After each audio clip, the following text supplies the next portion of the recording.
Winnie the Pooh and cognitive reframing too. Those always go together. Hi, everybody. It's Dwight, your host from The Broken Brain, which is the episode of The Broken Brain. On Mondays, as you know, we have a little mental health tip. And today I want to use Winnie the Pooh and Piglet too to give us a little example of a thought processing technique to try to help ourselves to get unstuck.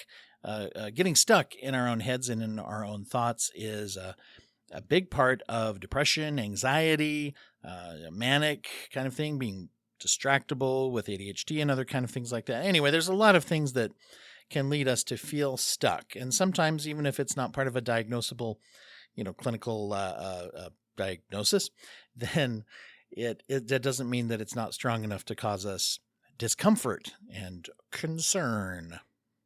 One of the best indicators of being stuck in the way that I'm talking about is if we find that we are telling ourselves repeatedly, I don't know what to do, either about a situation or just sometimes even more with generalized anxiety.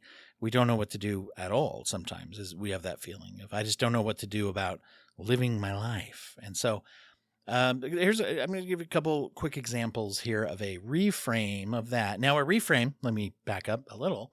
Cognitive reframing is all about trying to look at something from a different way or find a different angle or a different perspective, or just a way to kind of get our brain to give ourselves either permission or even kind of trick our minds into focusing on something a different way so that we can do it. It's kind of like if you go up and you got to climb a mountain for some reason. Maybe you like it even, and you look at like the wall or the face of the rock on this mountain. It can be very intimidating, but if you know how to climb a mountain, you're going to be looking for little footholds and things. Anybody watch that movie Free Solo? It's a whole nother thing, but that individual, that guy who climbed up the mountain, and he did it free solo climbing, I guess, is when you don't use equipment. But the very interesting thing was, if you watch that film, is he used equipment in order to climb it up the mountain at first more safely, to plot out exactly where were the footholds, what was he going to have to do, what were the higher risk areas, lower risk areas to worry about, where did he need to have very specific maneuvers to survive. He did all that before. So in other words, reframing is like finding the footholds, finding the pathway to climb this mountain. And I don't know where they all are until I get up the mountain, but I know that they're there, or I believe that they're there. And so there you go. That's not about Winnie the Pooh. Come on now. Let's get back to Winnie the Pooh. And I believe this is chapter 3 of the book, Winnie the Pooh, but you might have also come across the Walt Disney version, if you will, from the old Winnie the Pooh movie that came out. There's been a lot of Winnie the Pooh stuff that's been done by Disney. And by the way, did you know Winnie the Pooh is in the public domain, but not the Disney version? Huh. There you go. Then you can make dumb horror movies out of the non-Disney version, as it turns out. So in chapter 3 of Winnie the Pooh is called In Which Pooh and Piglet Go Hunting and Nearly Catch a Woozle. Okay. If you're familiar with the acid trip of the song, Heffalunks and Woozles, this is the section of the movie that has that wild thing. Back when it was considered pretty funny to have children's characters get into weird kind of crazy dreams. At least in Winnie the Pooh, they didn't get drunk or high like in Dumbo. But anyway, so Pooh does have this nightmare. But that's not what we're talking about. In the beginning, this is the part where we are introduced to Piglet's home. The Piglet lives in a big tree and has a big sign on it that says Trespassers W.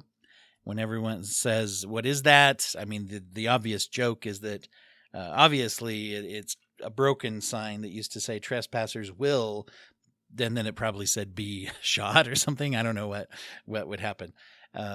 Trespassers will be heffalunkt and woozled, maybe it said. Who knows?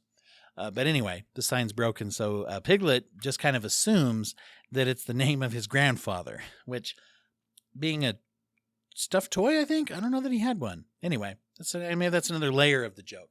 Anyway, so he tells everyone that it stands for Trespassers Will, which was short for Trespassers William.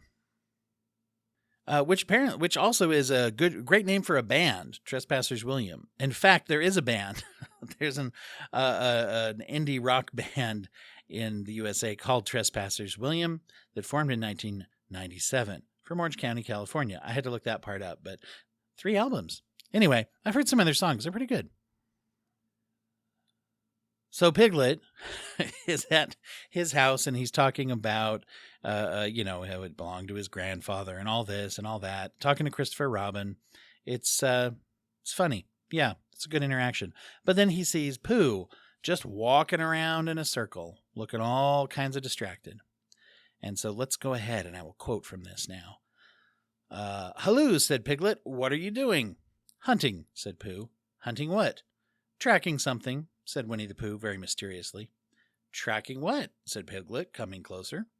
"That's just what I asked myself. I asked myself, what?" "What do you think you'll answer?" "I shall have to wait until I catch up with it." All right, so that was story time. Now, if you look at that, it's a very interesting little reframe to say, I don't know what I'm asking myself, what am I looking for? Piglet's first question sounds kind of funny, which is, what do you think you will answer yourself, right? But that is actually a technique of a cognitive reframe to say to ourselves, okay, well, I wonder what, I'm asking myself this question. I wonder what I will answer myself. And then many times the answer, much like the footholds in the mountain, is, I don't know yet. I have to get to the next thing before I can decide on the next thing. People, if you've listened to the podcast, you've heard me advocate for what I call the one-step plan, which is telling ourselves what's my next step or my one step that I will do if crisis happens, right? And then I want to be careful. Don't plan too far ahead because I don't know what will actually happen. I don't know if this is a woozle or a heffalump or some other made-up animal. Like a Wheeler from the movie Return to Oz. I'm going to give another example of this type of technique of reframing. The idea here is to, instead of believing I don't have the answer inside myself, is to believe that I might actually have the answer inside myself, and I want to try to find it. So here's a different example. Let's go from Winnie the Pooh, a nice little G-rated property, to the movie Heist, which is a nice little R-rated property, I guess. So when we go from Winnie the Pooh to something R-rated, it's not Winnie the Pooh, Blood and Honey. It's the movie Heist, which is a crime fiction movie from 2011, written by David Mamet. And by the way, even if you don't want to watch the movie, just go watch the trailer for this, and you will see it's very, very David Mamet-y. It's like every line is a pithy line. That's the whole trailer is just pithy lines to get people to watch it. So it's not bad. But anyway, Gene Hackman plays the main kind of dude, and he is a thief that comes up with a lot of clever ideas of heists and such. And I'm going to play you just a little clip from it. I think it's enough. It's short enough that it won't get dinged. Here we go. You fixed it. I had to make you a new one. Oh, you're a pretty smart fella. Not that smart. You're not that smart. How'd you figure it out? I tried to imagine a fellow smarter than myself. And then I tried to think, what would he do? If you heard that come through, yeah, the line in particular is, I think of a fellow much smarter than myself, and I think, what would he do? Now, that's a nice little line there in a story, right? It's a pretty cool line of dialogue. But it's also a good example of a cognitive reframe to say to myself, if I was smarter, better, happier, feeling more balanced, what would I do? And so it gets us thinking a little bit different direction. In fact, there's a whole thing from solution-focused therapy that is based off this whole concept. It's called the miracle question, or some people call it the magical question. If you want to do a Google on that, Google solution-focused therapy miracle question, and you'll find it. It's basically the question of, if I woke up tomorrow morning and some miracle had taken place, and this main problem or the symptoms that I struggle with or whatever it is I'm worried about, if it was gone, how would my life appear differently? Now, it's all, using the imagination to look and say, if I woke up and didn't have that problem, once again, how would it look different? What would it feel like? Now, we don't know automatically, what did I do to make it go away? With the solution-focused therapy idea, the idea is to give ourselves a new perspective by thinking about what it would be like if the solution was there. And then we can kind of work backwards.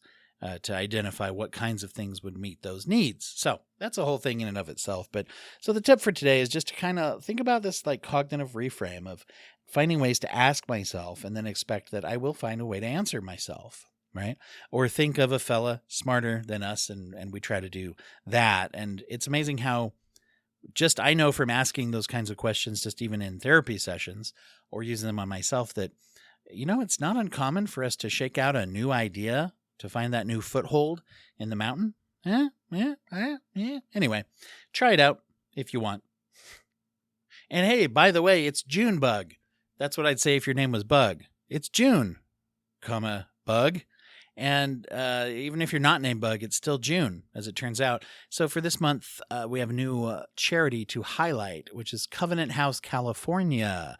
This is a very, very interesting and very, very widely encompassing charity that works obviously in California. They have a couple of different facilities and sprinkled across California, but Covenant House is focused on the idea that every young person deserves a home. They specialize in helping homeless youth.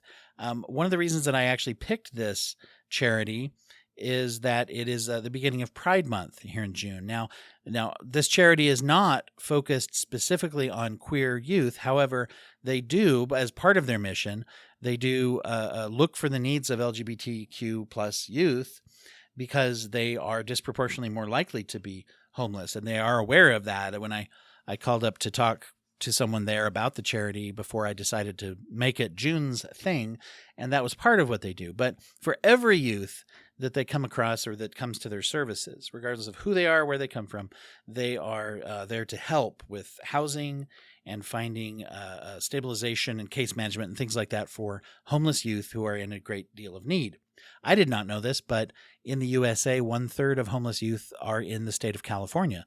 So it's a tremendous problem all over, but particularly there. You can go to covenanthousecalifornia.org to donate, to learn more about it, or to forward that around on your social medias so people know about it, that it exists.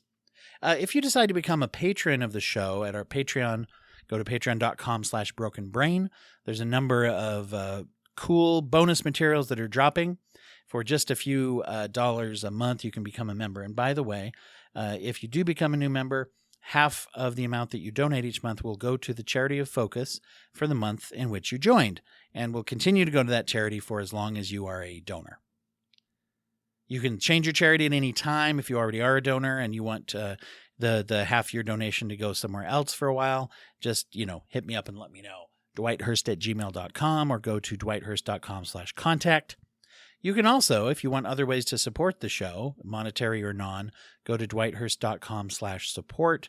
And that helps the podcast as well. And I really appreciate all the help and the feedback from those that are patrons of the show. Y'all brainiacs are really cool. And I really appreciate everybody that is listening, that is kind enough to share their thoughts and also to forward these things to other people. Tomorrow, you're going to hear a brand new episode. It's an interview with Sean Murphy, who goes by the name Mr. Motivation, talking about the elusive nature of motivation and how quickly we can feel shut down by obstacles and things in our life. It's a very, very realistic look at this type of thing of building and keeping that motivation. It's a lot of people that come out with stuff like that and are speakers and such that go and get us all pumped up.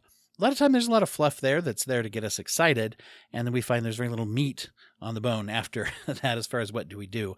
I found Sean to be very, very, specific and helpful in that area of motivation. He's a teacher as well as a veteran before he got into training, and he's, teaches college. He's taught at every level, and just really cool guy. I think you're going to like the interview a lot. And then later on this week, we'll get our little history sample, but also this weekend I have another live play session talking about how role-playing games can be good in therapy, where you get to hear people play through a RPG that focuses on the characters being residents in a nursing home that's going through some type of supernatural mystery. And there's a lot of fun dynamics in that game that allow for people to process team building, problem solving, like all RPGs, but also specifically processing feelings by expressing concerns about things.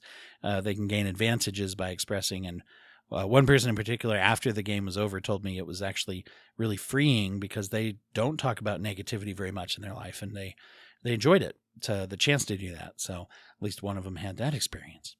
Anyway, thanks everybody for listening, and have a good week. I'll be back again on next Monday for another mental health tip.